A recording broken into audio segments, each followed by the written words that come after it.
Hey gang, what's going on? So this week I'm going to talk about the postseason and the offseason that the Yankees can have and should, and what the moves they should make, and the moves that they could make to make themselves better than they are this year. But before I get into that, if you like this kind of content, Yankees or baseball, please hit that subscribe button, that like button, and that bell icon because it's greatly appreciated and very helpful for the channel. So, getting on to that, to the playoff situation. Right now, as we stand currently, if the season were to end today, Seattle would be playing Cleveland and Tampa would play Toronto for the AL. So, Seattle being the 6th seed and Cleveland being the 3 seed, Seattle would play Cleveland in Cleveland. And with Tampa being the 5 seed and Toronto being the 4 seed, Tampa would go to Toronto for their games. Or for their series, I should say. So that leaves the Yankees at 2 and the Astros at 1. The Astros have locked up their division. The Yankees can lock up their division tonight with a win against Toronto, and currently the score is 3-1. I'll put something out if the Yankees clinch tonight as well. But getting back to the postseason, in the National League, the Phillies would play St. Louis, and San Diego would play Atlanta, with the Mets and the Dodgers getting the bye. The Dodgers being the 1 seed, the Mets being the 2 seed. And since Philadelphia is the 6th seed and St. Louis is the 3 seed, Philadelphia would go to St. Louis for their series, and San Diego being the 4 seed would be going to, or the 5 seed I should say, would be going to Atlanta, who is the 4 seed. With that being said, a lot can change over the next few games. So, for example, the Mets and the Braves could easily swap places, which would put the Mets at the number 3 seed or 4 seed and the Braves at the number 2 seed. And the same goes with Tampa and Toronto. They can easily switch too. Anything can happen in baseball. Just remember that. So, with that being kept in mind, the Yankees have the chance to clinch the division tonight, and now it would be a 3-team dogfight between Seattle, Tampa, and Toronto. Now, looking in on this for the AL would be Baltimore. That is a team to watch out for.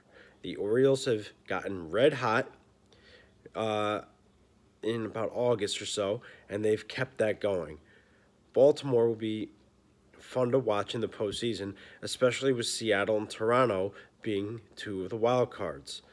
I could see Baltimore easily overtaking Tampa within the next few games. I mean, yes, they have a tough road with the Yankees, but I think that they could overtake them. Getting on to the offseason. So the Yankees have a lot of needs. They're always going to have a lot of needs. First need would be the bullpen. They need help in the bullpen. I mean, yes, they got help during the trade deadline, and that's great. But you've got Britton coming off the books. You've got Chapman coming off the books. They're more than likely not coming back. So you need to get pieces to fill those roles. The most obvious piece for the Yankees to go after would be Edwin Diaz, the New York Mets closer. That would be the most obvious. Do I think it's going to happen? No. Do I think it should happen? Yes. Edwin Diaz is a premier closer. He has closing experience. He's played in the big market by playing with the Mets. He's played in New York. He has that experience. Yes, I know some people aren't a fan of his entrance music, but if he were to come over to the Yankees, I would be more than okay with hearing his entrance music. They also need to really do everything they can to re-sign Aaron Judge. He is more than likely going to win the Triple Crown this year. Now, if he also breaks the home run record, he's going to get paid. We know he's going to get paid, but if he breaks the home run record and gets the Triple Crown, he will break the record and become the highest paid player. Without question. The Yankees' two primary concerns are re-signing Aaron Judge and getting help for that bullpen.